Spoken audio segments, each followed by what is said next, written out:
Hello, everyone, and welcome to a very special episode If You Could Hide to Kolob podcast. My name's Daniel. This is my brother Clive. Hello, everybody. Very excited today, Daniel. It's another special episode, but this one, it just takes the cake. We're speaking to someone who, we've discussed before that your knowledge of the Doctrine and Covenants and church history exceeds mine. Now we've found someone that even exceeds that. So I'm very excited. Well, first of all, it's not hard to exceed mine. Let's make that very clear very early. Okay. But we are, in fact, today talking to a man by the name of Keith Erekson, who actually works for the church history department. Is a director of the church history department. He's an author, a teacher, a public historian who has published topics including politics, hoaxes, Abraham Lincoln, Elvis Presley. This list goes on. Church history. He grew up in Baltimore, served a mission in Brazil. Wow. Actually, served a mission in Brazil. That would have been fantastic.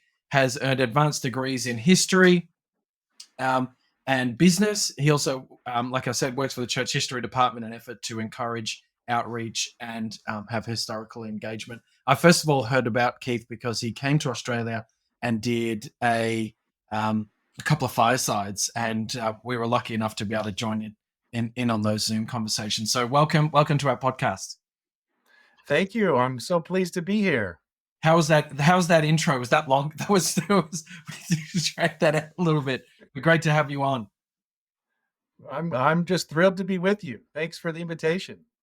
Tell me, how does the organizational structure of the church's history department, how does that work? Does it ultimately roll up to someone in the Quorum of the 12?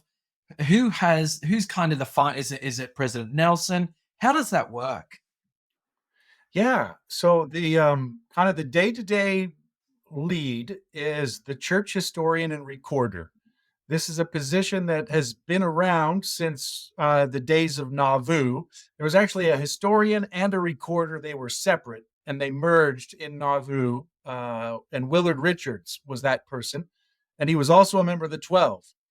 And so the church historian and recorder was a member of the 12 until 1972. And then it shifted, and so now it's a member of the 70. And so today that is Elder Kyle McKay, who of the 70, who serves as church historian and recorder.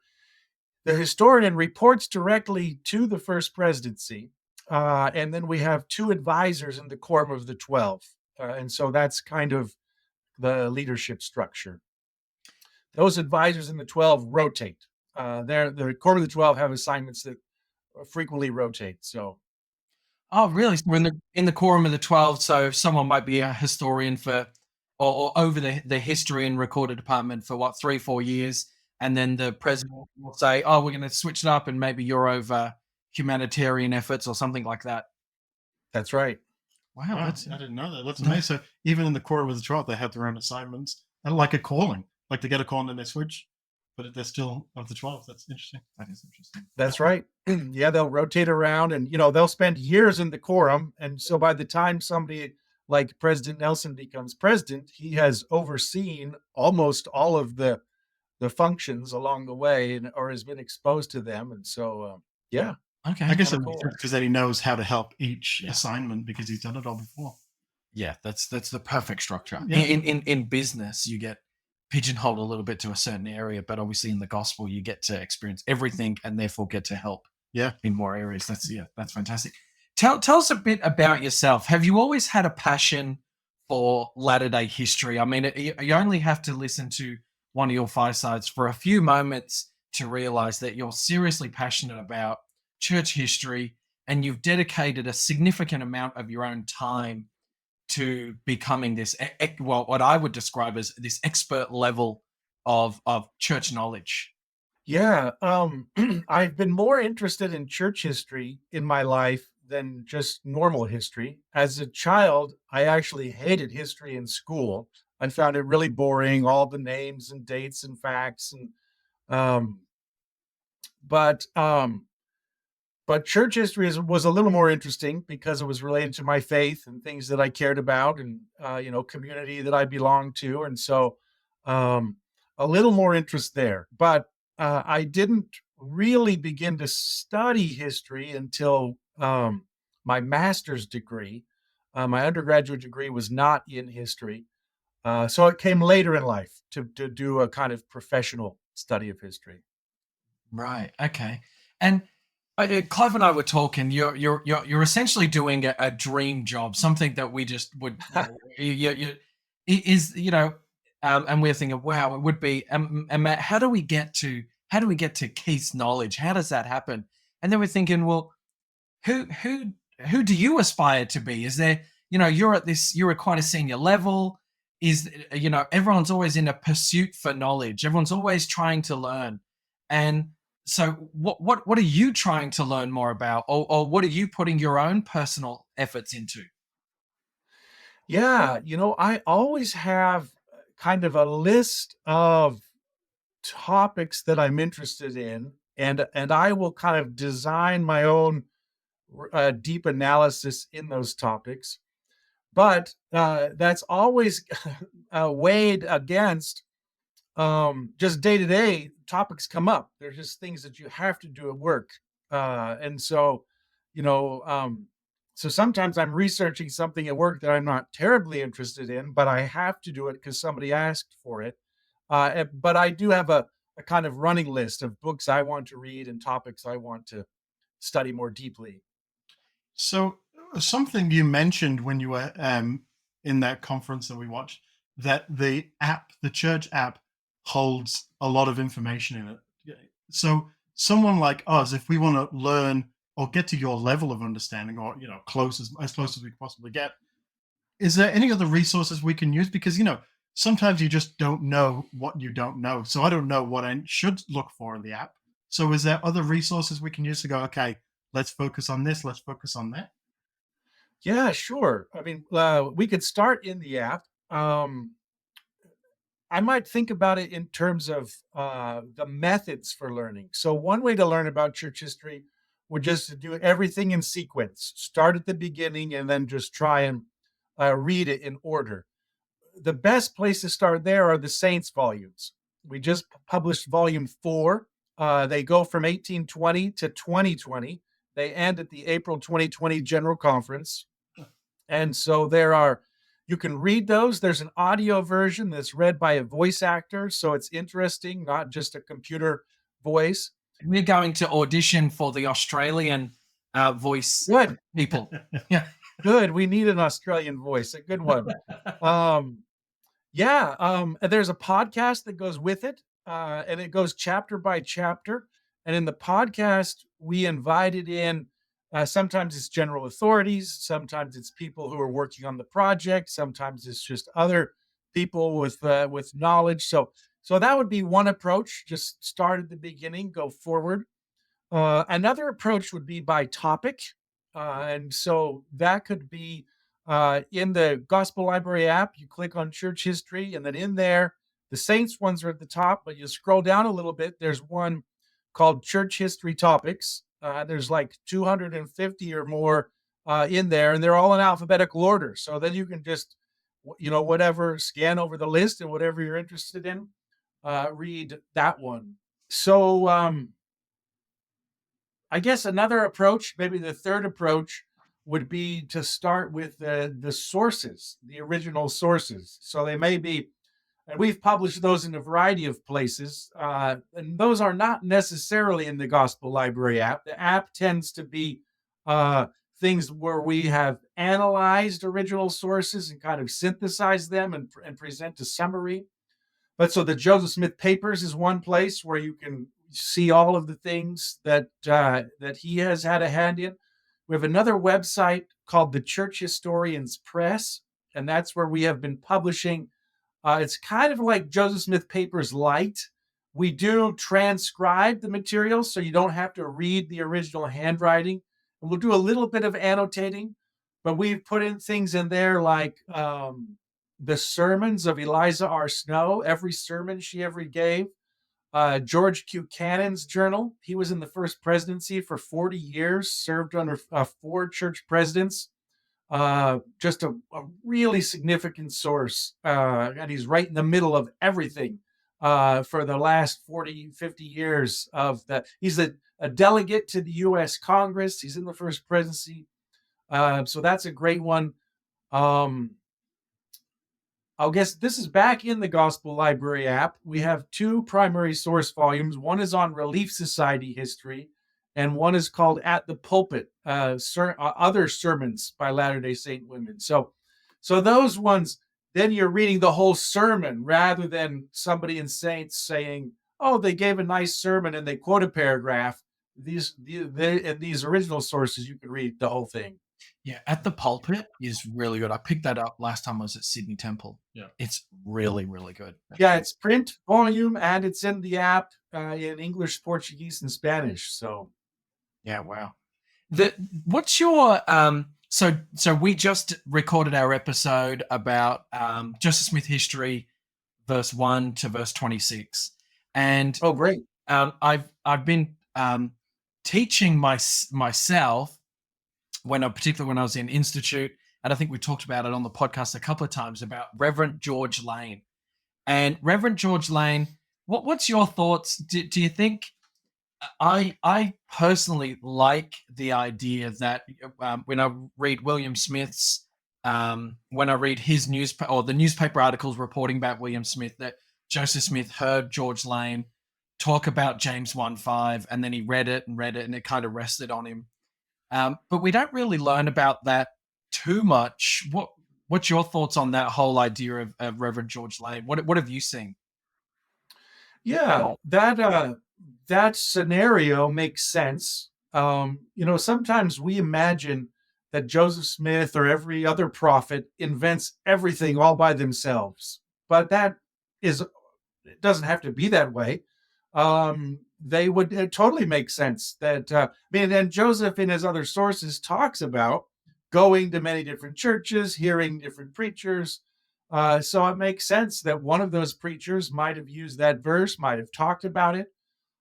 In the earliest history that Joseph Smith wrote, he talked about that he was worried about these questions from the age of 12. And so a lot of times in church movies, it makes it seem like it took, I don't know, 5 minutes. He went to a sermon, he had a question, he just opened his Bible miraculously to James 1:5, and he ran out in the woods and prayed about it. And, after 3 minutes' time, he's having the first vision. In real life, it didn't happen that way. And so Joseph does tell us that he's listening and thinking for years. And so yeah, in that context, I think it's totally plausible that probably many people guided him to scriptures that he thought about, that he pondered. And some of them he'll quote, like James 1:5.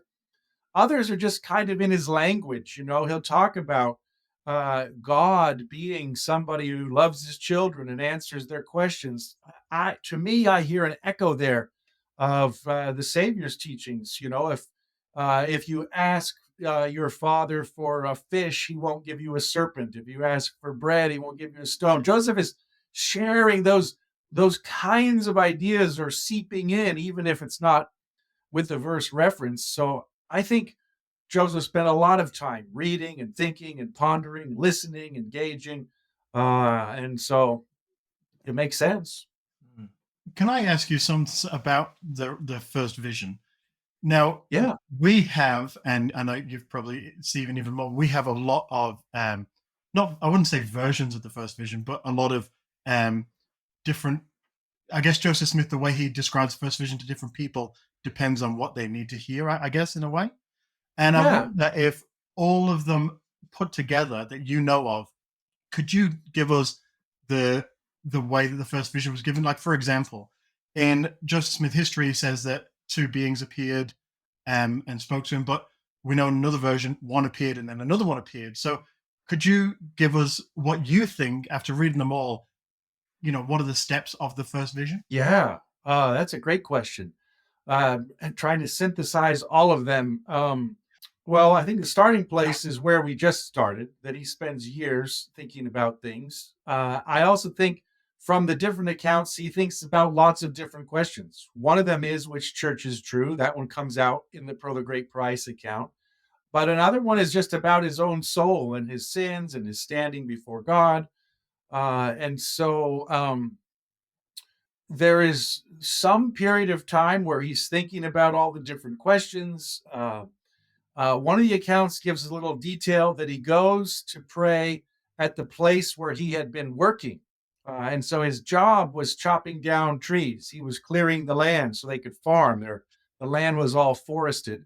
And so he basically went to his workplace, the place where the next day he went back and he would have been cutting down the trees that were right there in the moment. But so he goes to a place that's familiar, and then he has the experience with the darkness. The account that's in his journal talks more about that. There's a really big contrast there between the darkness he experiences and the light, or almost like fire, of the beings. That account, the journal account from 1835, also talks about angels who are present. And so it's kind of like this blazing, blinding, glorious experience from a couple of, and then he has interactions with two beings. Some of the accounts present them coming in sequence. So in church videos, they often appear together, or in a painting, they're shown together. But a couple of the accounts, Joseph emphasizes that one being appeared and he has interactions and answers and talks. And then that being introduces his son, and the second being appears, and then they interact. So when there are times where Joseph is asking questions, receiving counsel. Some of the accounts say specific things. Some of them are just more general. The experience, then he kind of passes out or whatever. He comes to a little bit later. The earliest account that he does in his history is 1832 history. He then adds some really beautiful details about how he was just overwhelmed with feelings of love and peace. And that feeling stayed with him for many days. I think that's a beautiful part of the experience. And then I think it's important to include, we often kind of stop after the visitors are gone, but I think in the account that's in the Pearl of Great Price, Joseph goes and talks to a minister, somebody he trusts, tells the story, and the minister says, no, that's not the way God works. But I think the part where Joseph then goes and thinks about it again, and he realizes, no, wait a minute, I can't deny this. I know it happened. God knows it happened. I think that's a really important part for us, or anybody who has a spiritual experience, to have that kind of second moment where in your kind of calm and rational sense, you make sense of it, and you say, no, that happened. That really happened. I know it. I can't deny it. And that conviction that comes out of that, I think, is an important endpoint. So I think from the accounts, we get a kind of longer story from age 12 through the peace that he feels, and then ultimately through to that conviction that this really happened, and I can't deny it, and I will be true to it. One thing along that, in terms of Joseph's conviction, and he says there in verse 25, verse 26, I know it, and he's writing that he's saying that, isn't he, in 1838, when he's been 38 or 9, somewhere in there, yeah, where he's seriously been through a lot, and even after everything he's been through, he's writing, I cannot deny this. If I'm being persecuted for it, well, I can't deny it. It just simply isn't going to happen. One thing along that vein that I really love is what I'm just going to term deathbed testimonies. I don't know if there's a more polite way to talk about them, but there's a history of people who had significant fallings out with the prophet. Some had falling out, some didn't. But my focus is more on the people who fell out with the prophet, that had nothing to gain, nothing to lose. Years later, after Joseph Smith was martyred, even though they fell out of love with the gospel and had no testimony whatsoever, still affirmed, William Smith still said that boy is truthful. That is a truthful boy. One, William McClellan, who fell out massively with the church, and yeah, all sorts of carry on.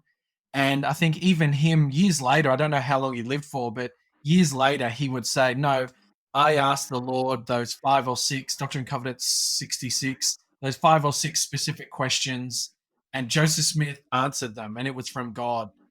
I mean, is there any of them that you look at or that you read that you just go, my goodness, like these people had no affiliation with the church, but they could not deny the truthfulness of Joseph Smith, and they knew him far better than we'll know him.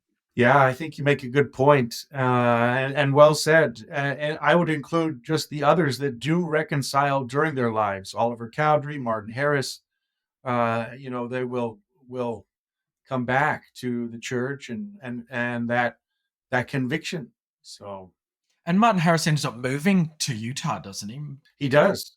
Yeah. Yeah. Oliver Cowdery connects in winter quarters along the way, but then passes away before going all the way to Utah. But Martin Harris comes all the way to Utah. And David Whitmer, he lives the longest. Is he interviewed the most? Do we have a lot of his recordings? Yeah, he lives the longest, and he is interviewed the most. He has the most accounts of Book of Mormon translation and witnesses and that early history, and he does not reconcile with the church. He dies in Missouri, and is still working on a project to. For him, the church of the early 1830s was the best one, and he was trying to get back to that. We've always had a strong fundamentalist strain in our culture. Different people picking some moment in the past and saying, that's the one I'm trying to get back to. That was his. But it's an ongoing restoration, which kind of cuts against the grain for so many people because it keeps moving forward and changing. But David Whitmer just continued to say, even at his death, I saw an angel. Yeah. Yep. One of my questions around the Book of Mormon manuscript, I don't want to bounce around too much. I'm just thinking of all these things to ask you. The Book of Mormon manuscript was it found in a cornerstone? We've only got a few, like a very small percentage of the original one now, but it was found, wasn't it? Or was it passed down? How do we still have the Book of Mormon manuscript? When Joseph transcribes, the scribes, or Joseph dictates and the scribes write, that copy gets known as the original manuscript, because when they finish, Joseph had learned the lesson from losing the 116 pages, and so he made Oliver copy the whole thing over. So we end up, from the beginning in 1829, we end up with 2 manuscripts. And so the second one they take to the printer, and that's the one that gets known as the printer's manuscript, because and they don't send the whole thing. They send a couple pages at a time. They'll lay out the text, print it. And so the printer's manuscript is going back and forth in pieces. The original manuscript is kind of the master copy. That's the one that they keep.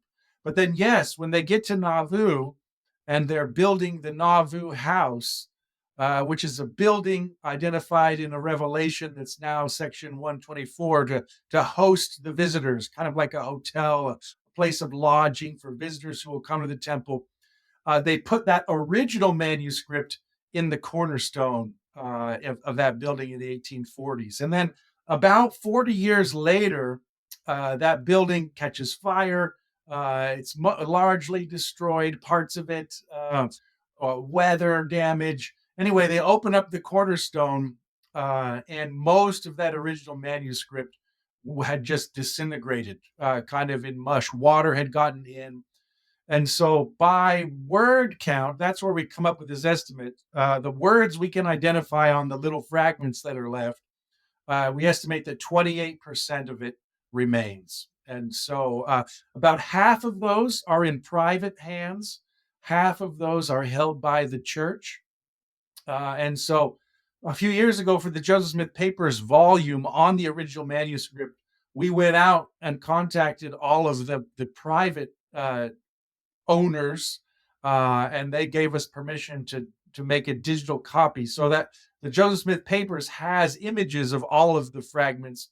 What happened, the church had moved west. Emma Smith was living there in Illinois with her husband, Louis Bideman. He pulled the manuscript out of the cornerstone, and he would give away little pieces of it to people who visited Nauvoo as like a souvenir. And so that's how the pieces ended up in different places. So, Oh my goodness. yeah. Imagine that. Just going for tea. Yeah. But before you go, take a souvenir. There you go. Yeah. A lot better than the modern souvenirs that you get at places. Yeah. On the 116 pages, which we know, or we've been told is the Book of Lehi, has anybody ever claimed, I have it? Like, it was mentioned once that, Joseph Smith was told, don't translate it again because it's going to be corrupted. But has anybody actually come out and gone, hey, I've got it? Or has the church gone, has it ever been mentioned since? Yeah. Claimed, yes. Have they had any substance? No. So, when I served as director of the Church History Library, we probably had a claim, I don't know, every 2 or 3, 4 years, somebody would show up saying, oh, I have a lead on, and we would always listen because you're not going to say no, right? Yeah. But they always went nowhere, So, what's interesting about that manuscript is there's really no viable lead on it ever after, which leads historians to believe for now that it was likely destroyed right away. Usually if something is around, somebody is whispering about it somewhere. There's a letter, somebody, or on their deathbed, I remember seeing it and I want to tell people that I saw, somewhere there would be whisperings, but the trail basically goes silent right then in the late 1820s. And so most likely it's been gone for a very long time, but we always listen. Yeah, right. Quick claim on Book of Lehi was found here on the Gold Coast. So just one thing that I wanted to ask you about was the Kirtland Temple, and the church has acquired the Kirtland Temple. And when we heard the news, we did a quick episode. We had a look. There's a lot of property purchased and a lot of things that are high significant factor to us, like really high significance. Obviously, the Kirtland Temple being one, but then all of these other bits and pieces being really significant. A couple of questions for you. What was your involvement in that? Does someone knock on your door and say, got this great idea, we're going to buy this stuff? Or does someone knock on your door from the Church of Christ and say, hey, are you interested in this? How does that work to just an average, parishioners like us? Like, what is that process? And then there's a couple of questions I've got about some of the artifacts, like the Liberty Jail door that was somehow part of that package. That just fascinated me so much that we've got this door from Liberty Jail. Yeah, great question. So I'll start with the process questions. The way it began was in conversations between the presiding bishoprics of the two churches. So Community of Christ still has a similar structure to our church. There is a president in a first presidency, a quorum of 12. They have 70, and they have a presiding bishopric. And in both the instances, the bishoprics oversee the kind of temporal affairs, property, finances, those kind of things are assigned to the bishoprics. And so for years, for decades, the bishoprics of the two churches have just communicated about stuff. Part of it is just, I think, having somebody who does your same job that you can talk to, right? Hey, what's it like being a bishopric? But so they talk about things. And so in previous years, we had some other transactions. And they've been open about it. For Community of Christ has for at least 15 years, that they had financial struggles and they needed to sell things to generate revenues. And so in 2012, they sold to our church the Hans Mill massacre site in Missouri. They also sold the Joseph and Emma Smith home in Kirtland. That's one that we just opened about a year and a half ago now. We worked on it for about 10 years. It was Joseph and Emma built it. It's actually the home they lived in the longest in their married life. And then in the years since, people had added another story on top and they put an addition in the back. So we studied it for a long time and removed all of the newer things and restored it to what it looked like when Joseph and Emma lived there. They also sold us some farm property. Anyway, so 2012 was the first moment. In 2017, they sold us. We were just talking about the printer's manuscript of the Book of Mormon. That had ended up in the possession of John Whitmer, who had affiliated with the RLDS Church and donated to. Well, the Whitmer after John died, his descendants sold it to the RLDS Church. And so we had a little bit of history there, but so that's where it began, was with their conversations. And then when it got kind of real enough that they both said, one of them floats the idea, the other says, well, maybe. Anyway, they get to the moment where they say, yeah, let's talk. That's where I was invited in as a historical consultant, and they invited a couple of people in. There was some real estate people looking at property.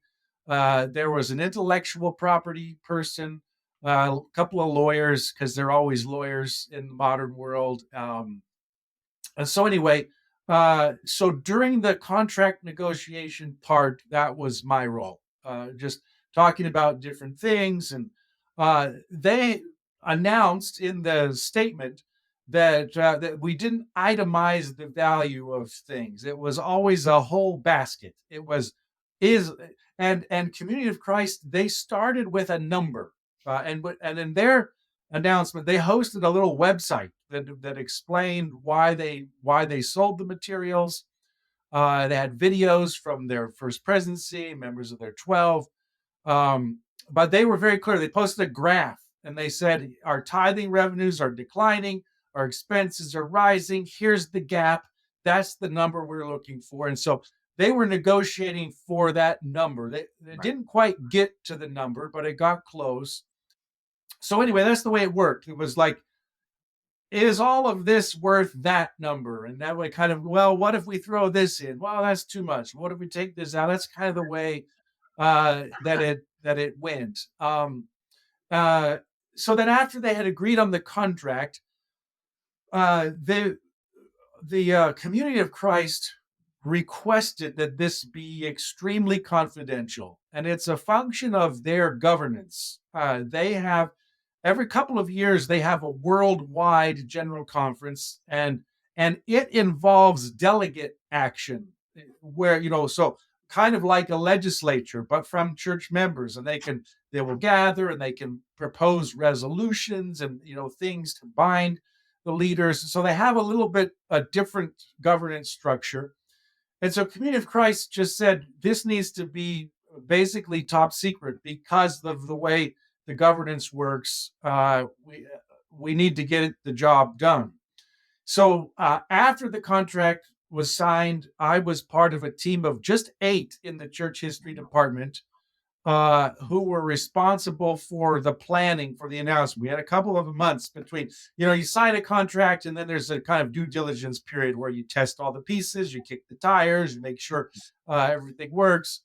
And so while we were doing that, we were also preparing for communication. So I had 2 specific assignments there. One was the communication part. And so I wrote the frequently asked questions document you mentioned that listed all of the things that were in there. And then I was also responsible for the plan of how do we, the property in Kirtland and Nauvoo was fine, but all of the documents that were in their archive in Independence, Missouri, how do we transport them to Salt Lake City? So that was my planning assignment during those couple of months of planning. And then on the day of the announcement, I was in Independence, and so I authenticated all of the those documents, and then I drove them across the country, a 16-hour drive. You drove them in your car? You just had the manuscript sit next to you in the passenger seat? That's well in the back, but yeah, we rented a Suburban. Unbelievable. Yeah. And yeah, so it was a Suburban. You know, the Liberty Jail door is big, and the two paintings were large.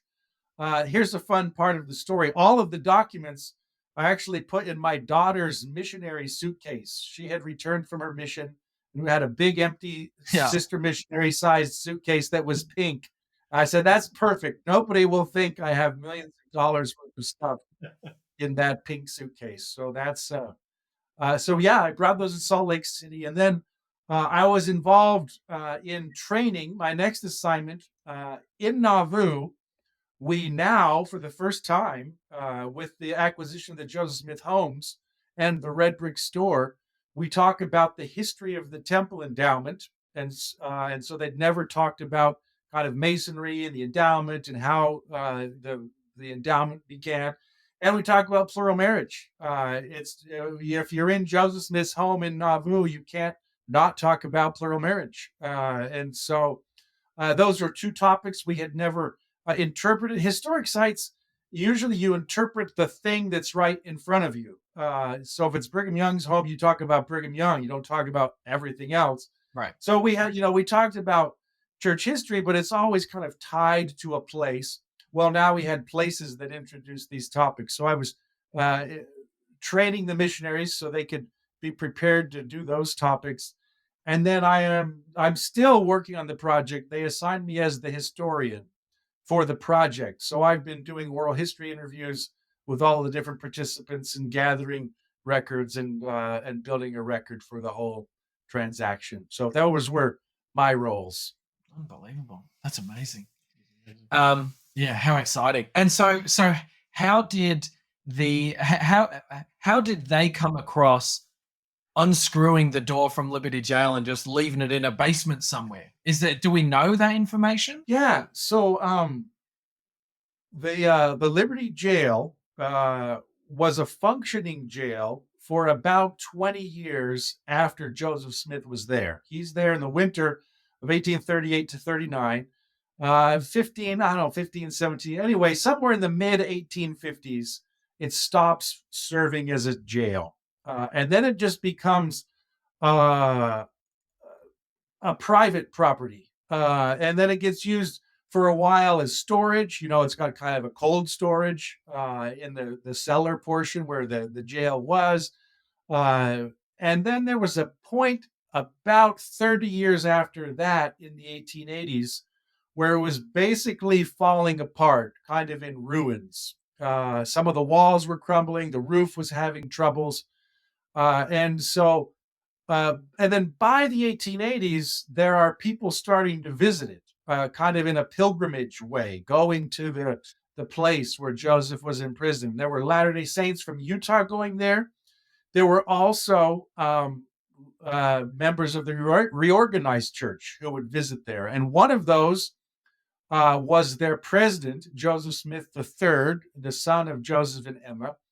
And he went there in the late 1880s and made a comment about, what terrible shape it was in. And so it was a friend of his who just went and acquired the door and brought it to him and said, here it is. And so that's how it was given to him. And then it came into the possession of the RLDS Church. In the 1980s, they built a museum in Independence and put the door on display. And so it had been on display in their museum for about 40 years. And it was actually mounted to the wall. So that's in March, I was there as we detached it.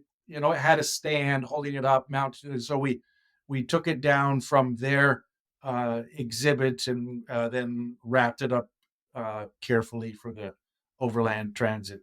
Every church nerd right now is going, you have the coolest job on the planet. That's just what. Now I was there. We unscrewed the door. Fantastic. Yeah. We had the manuscript in a pink suitcase. Oh, that's Yeah, really it. I still don't believe it sometimes. Even and I lived through it. It's like, wow, that's pretty crazy. yeah, no, that's unbelievable. That's really cool part, I guess, now of our modern history. The modern history of the church. So Yeah. there must be other things that the RLDS still have that we are interested in. Is that would that be a fair statement, or kind of is the cupboard bare now, or are these Yeah. things ever evolving? Yeah, I think the right way to phrase it is that we don't have like a hit list of all the things that we want. Right. It's their property, their history. It's a shared history. They've been good stewards of all of these properties. It's always originated with them. They choose to sell for an objective that they have, and so they continue to hold many important things that are important to both of our shared histories. Their archive has a lot of personal papers from first generation Latter-day Saints who eventually affiliated with the RLDS Church. So the stake president in Nauvoo, William Marks, he has important materials. There's still some John Whitmer materials in their archive. There's still Emma Smith and Smith family materials in their archive. Alexander, William Smith, some of those things. Their archivist is just a delightful person and a wonderful professional, and taking care of those important things. In terms of properties, their headquarters is situated on a property in Independence, Missouri, that is significant. So that lot in Independence is owned by three parties. Part of it is owned by Community of Christ, and their world headquarters is there. About 10% of it is owned by us. And the other part is owned by a church that's officially called the Church of Christ Temple Lot. And that's part of the significance of their faith and what they do. That was someone in the 1830s or something broke away and ended up acquiring just a small section. That's right. Oh, that's really interesting. I did have a question.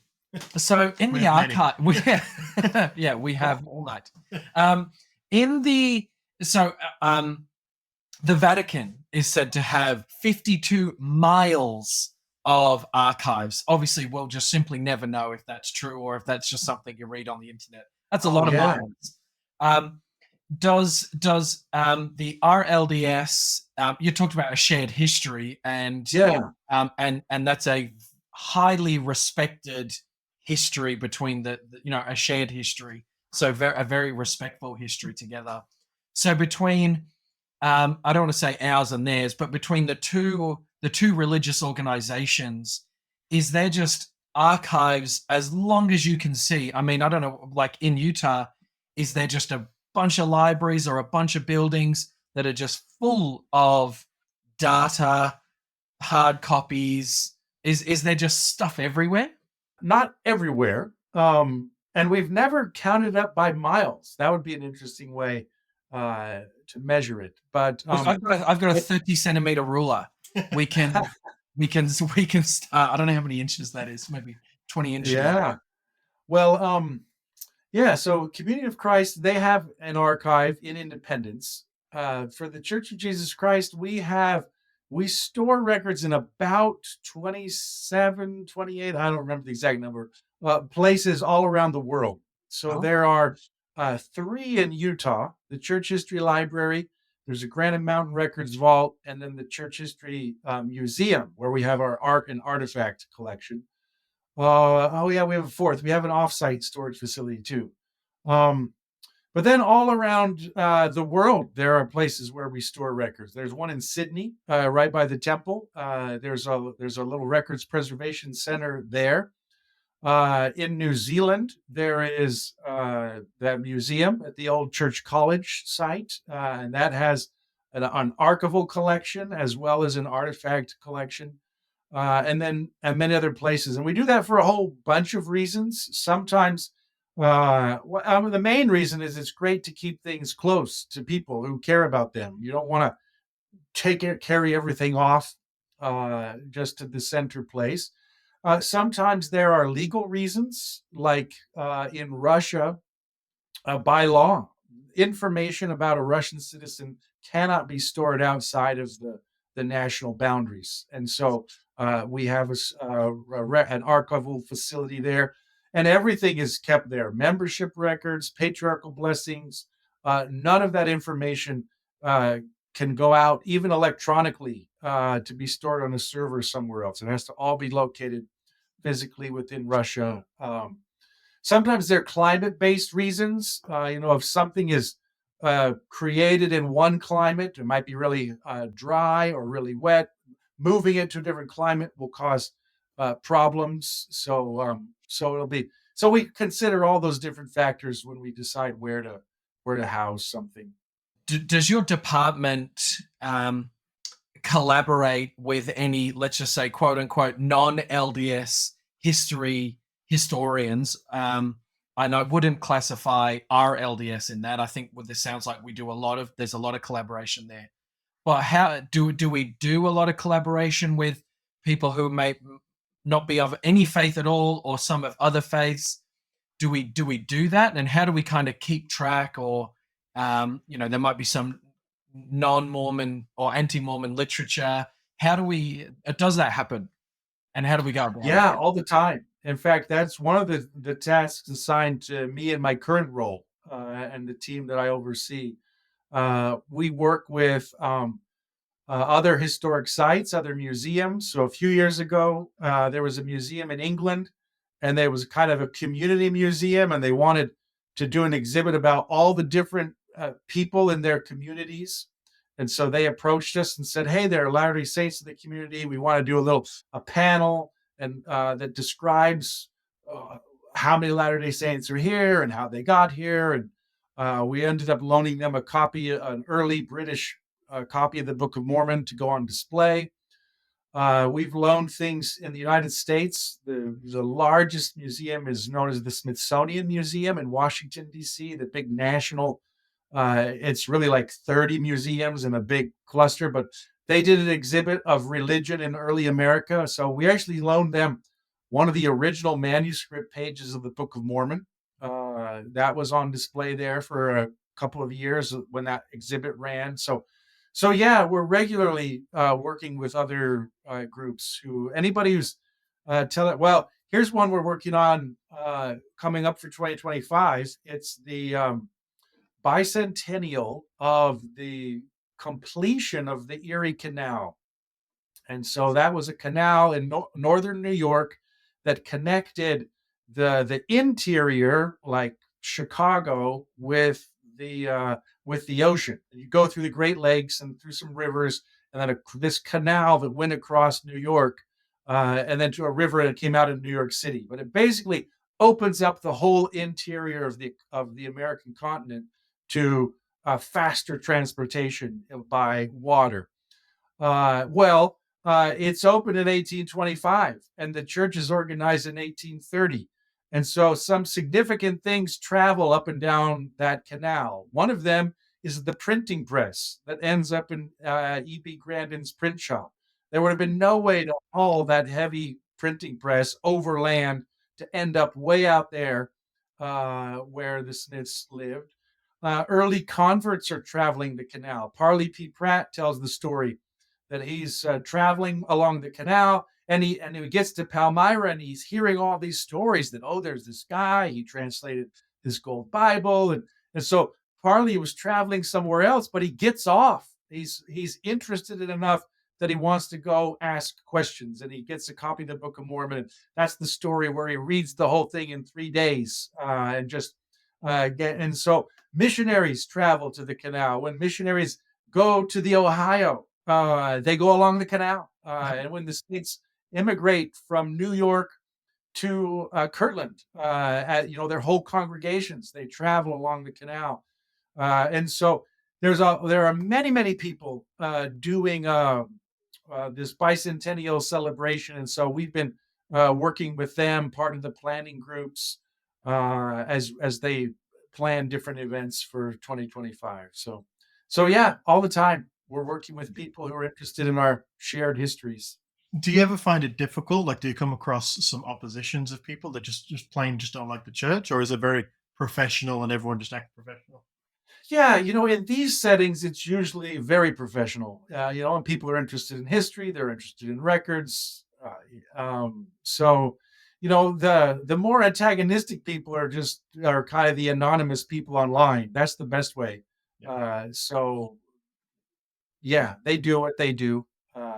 But most of them aren't running real legitimate historical organizations, and those people are great to work with. Another question that we had from a listener is: there anyone in the church's history, anyone who might be kind of lesser known, that's had a significant impact, someone that we should, or everyone listening to this podcast or watching this podcast should go and educate themselves on, that we might not necessarily know about? Oh yeah, millions, I guess, is probably the short answer. Start with everyone. Over 200 years. Here's one resource. Well, I'll share a couple of resources that are helpful. In the Gospel Library app, you click on church history, and then there's a thing in there called historical resources. Really boring name, but really bland. Historical resources. But what it is it's aligned with Come Follow Me for this year, for 2025. And so when you open historical resources, you will see the same structure of the week and the Come Follow Me reading assignment, and then each of these in Come Follow Me in the electronic version, there is a link that takes you directly to historical resources. But you can find the whole thing there in the app.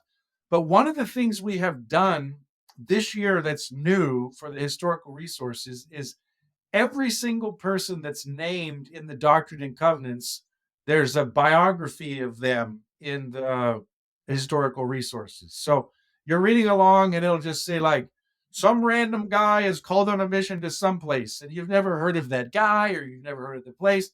Well, we've got a little biographical sketch about that guy. So that's one place to start. Just if they're named in the Doctrine and Covenants, you can go there and learn about them. We have another thing called the Biographical Database. You can find this in a search engine, just Latter-day Saint Biographical Database. We basically built a little database platform, and we've been dumping content into it. And so we dumped in all of the overland pioneers. There are about 60,000 of those. We have dumped in the missionaries from the first 100 years of the church's history, everybody that we know who served a mission. And we put in all the people of the Mormon battalion. And now they're all in the same data set. So you'll find a person and you'll see he served 3 missions, and he was in the Mormon battalion, and he immigrated wherever. So that's and then we have sources and authenticated information. So I have to say this a polite way. Sure. The information in the database is all authenticated and linked to an original source, which is not the way the information goes into the family search memories or the tree. We'll just say it that way. So the biographical database, that it's a documented thing. So those are a couple places to find. We're not up to millions, but thousands of people named in the Doctrine and Covenants, and then who have served as missionaries. And in the missionary part, that data goes back. We've added it up back to 70 years. So that data comes up all the way into the 1930s, that there's missionary data. So that's good to know because, there's something that I always remember because I was questioned about it once was Oliver Granger. He's someone that's mentioned and says that his name will be remembered forever, basically. And I remember someone saying to me, a non-member saying, "Hey, do you know who Oliver Granger is?" And I went, "No."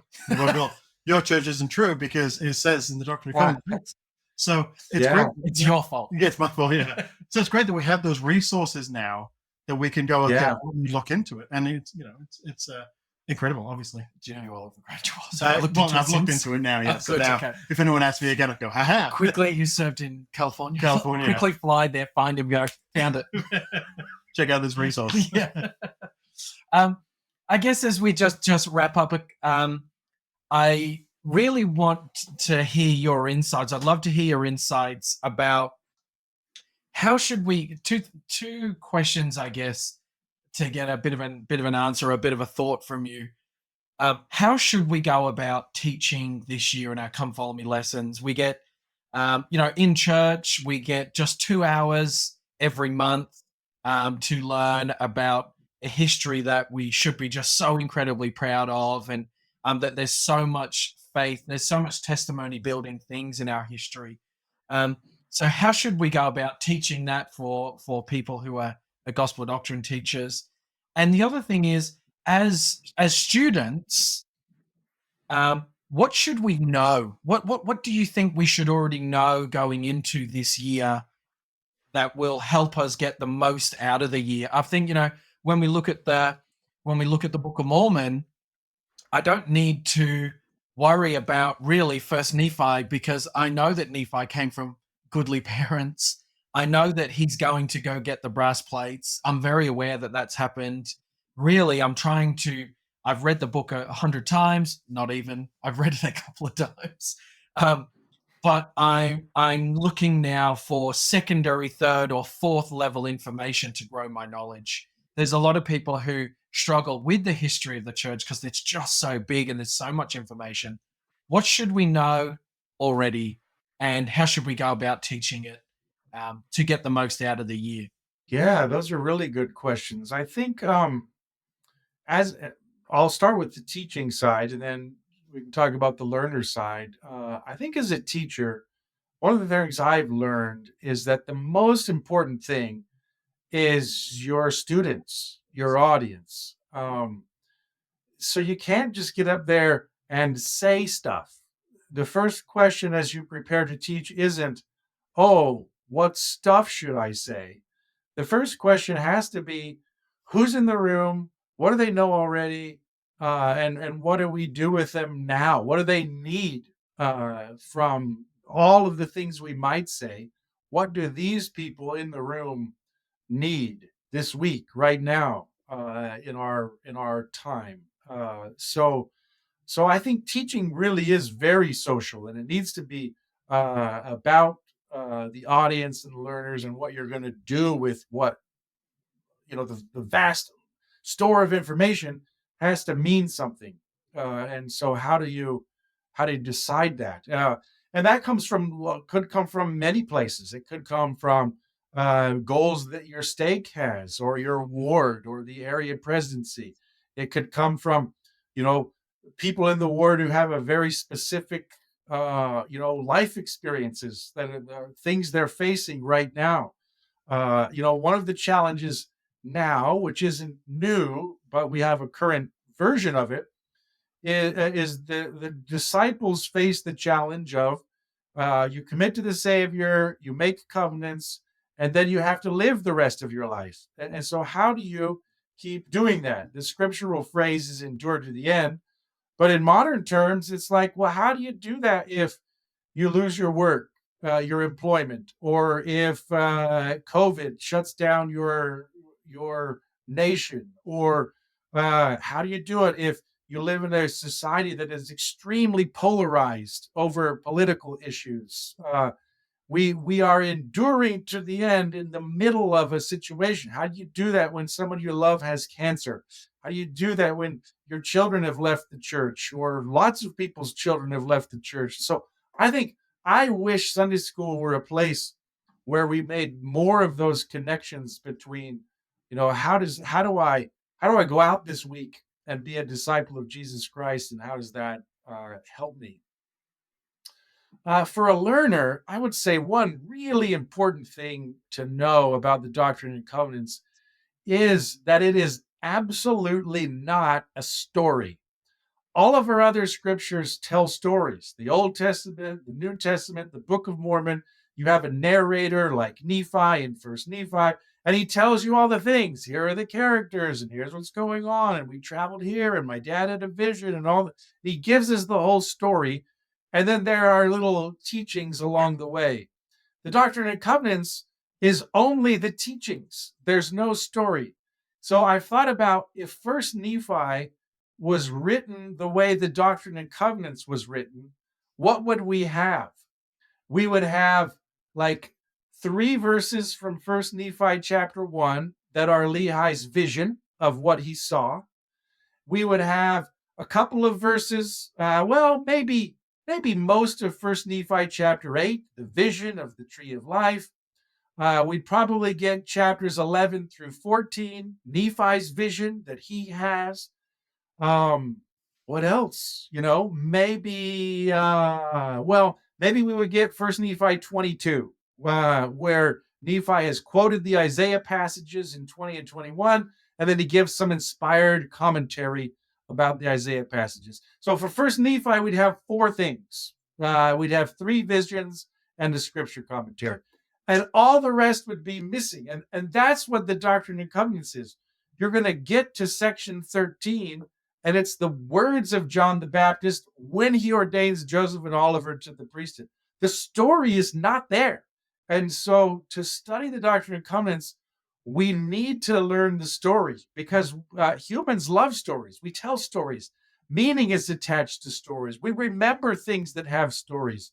You can't just remember like random words in Doctrine and Covenants 13. They need to be attached to a story. That Joseph and Oliver are translating the Book of Mormon, and they have a question about authority. They pray about it, and John the Baptist appears. And so we have to do that work in the Doctrine and Covenants. We have to go. And so saints can help us with the story. We've written a book that's in the Gospel Library app called Revelations in Context that will tell the story. The header to the Doctrine and Covenants sections will tell the story. In 2013, we were about halfway through the Joseph Smith Papers project. And so we worked there at headquarters. There's a committee called the Scriptures Committee. It's chaired by an apostle, another kind of rotating assignment. And there's members of the 70 and the bishopric and from the presidencies of the organizations are all on this Scriptures Committee.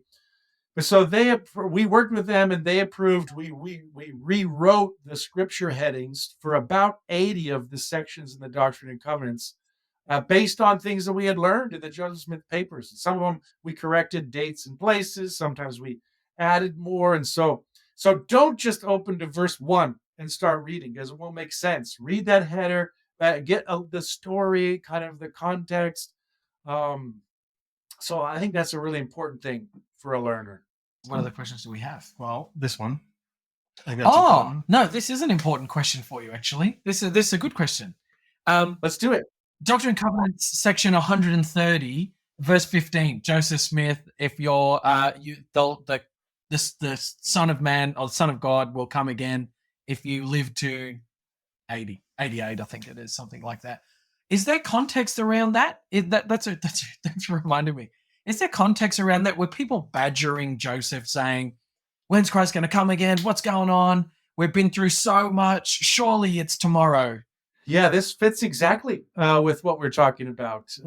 So yes, there are kind of 2 things in the air. And I think I'll give a brief answer, and then I'm going to see if the screen sharing thing will work.